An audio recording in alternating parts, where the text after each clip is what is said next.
तशी हवी. जसं प्रल्हादाला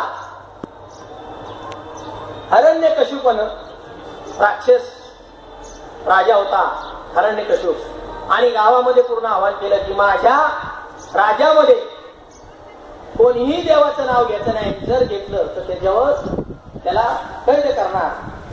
आणि असं करता करता स्वतःचा पुत्र प्रल्हाद, सर्वांना माहिती आहे, सर्वांच्या ज्ञात आहे, प्रल्हादाने इतकी भक्ती केली, इतकी भक्ती केली की त्या हिरण्यकशिपूनं त्याला तापच्या तेलामध्ये टाकलं तरी ते समरे नारायण.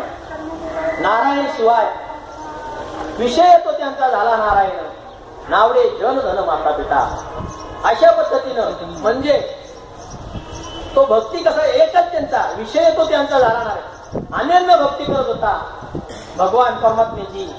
कारण शेवटी एका पोत्यामध्ये भरलं भक्त प्रल्हादाला आणि त्या राजानं म्हणून डोंगरातून टाकून काही नाही झालं. कारण तो काय करत होता, स्मरण करत होता, नारायण नारायण स्मरण करत होता. आणि म्हणून मग एक दिवस हिरण्यकशिप राजाने सांगितलं, तू इतका नारायण नारायण करतोयस आणि तो कुठे आहे तुझा नारायण. तर प्रल्हाद भक्त प्रल्हाद म्हणला, अरे माझा नारायण कोठे नाही. मग सांगितलं कोठे आहे दाखव, ह्या खांबामध्ये आहे का. तशी लात मारली.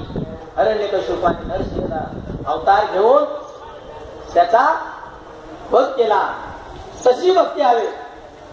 आणि तशा भक्तासाठी मी काय करतो तर अनन्य शरण येऊन अनन्य येऊन त्याची संकटाला माफ करतो.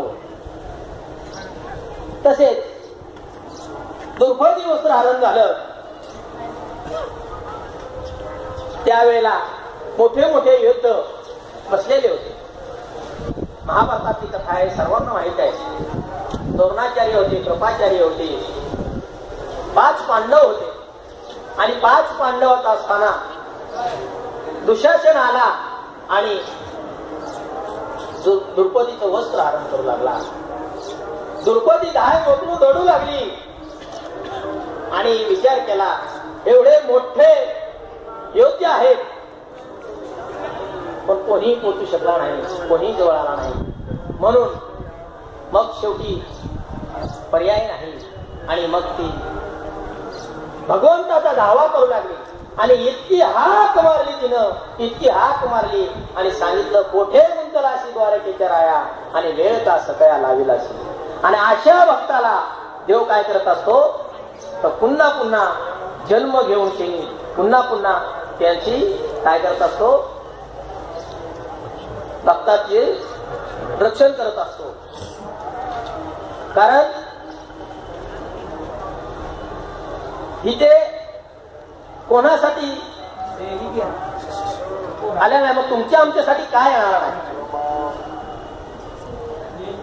संत समागमे सर्व भाविहारी न सांगता तरी सर्व काम.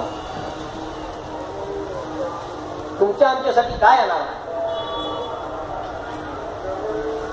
कोठे न दिशे पाहता उडी घाली अवस्था, कोठे न दिशे पाहता उडी घाली अवस्था, पुढे धावे घाली पाना नाव घेता पंढरी राहणार. फक्त काय करायला पाहिजे तर अनन्य भावानं भक्ती केली पाहिजे. कुणाची, भगवंताची. पण आपलं काय चुकलेलं आहे तर एकच चुकलेलं आहे, तर आपण संसारामध्ये लुप्त झालेलो आहोत. म्हणून आपल्याला ते साध्य होत नाही. संसार जरूर करा, पण संसार करत असताना त्याच्यामध्ये काय हवंय, भगवंताचं अनुसंधान हवंय. आणि जर भगवंताचं अनुसंधान असलं संसारामध्ये आणि मग तो संसार पाहते की नेटका होत आहे. पण आपण काय करत आहोत तर पूर्णपणे त्या संसारामध्ये वाहून गेलेलो आहे आणि बाह्य रूपाने परमार्थ करत आहे, तर परमार्थ होत नाही. नावेमध्ये पाणी गेलं तर नाव काय होईल. पाण्यावरती नाव तरली पाहिजे, पाण्यावरती नाव गेली पाहिजे. पण नावेमध्ये पाणी गेलं तर निश्चित नाव बुडल्याशिवाय राहणार नाही. आणि नावेवरती पाण्यावरती नाव राहिली ती तरल्याशिवाय कधीही राहणार नाही. तसं आपल्याला करायला हवं. आपलं काय होतं, आपल्या नावेमध्ये म्हणजे संसारामध्ये आपण पूर्ण बुडून गेलेलो आहे आणि म्हणून आपल्याला काही सुचत नाही. आणि इतकं करत असताना कोणासाठी धावला नाही. मला मुद्दाम काय सांगायचं आहे की भगवंतामध्ये आणि भक्तामध्ये किती दुरावा, किती अंतर आहे. मग आपण जर तितक्या पद्धतीनं तितक्या ह्याने जर भक्ती केली भगवंताची तर आपल्यासाठी काय येणार आहे. पण काय आहे आपल्याकडे तेच तर सुप्त आहे. आणि आपण काय केलं या नर द्यायला आलो पण आपल्याला तेच कळालं नाही. हा जन्म पुन्हा नाही, जन्म नाही रे आणि तुका म्हणे माझी वापर. याच जन्मी घडे देवाचे भजन आणि ज्ञान नाही.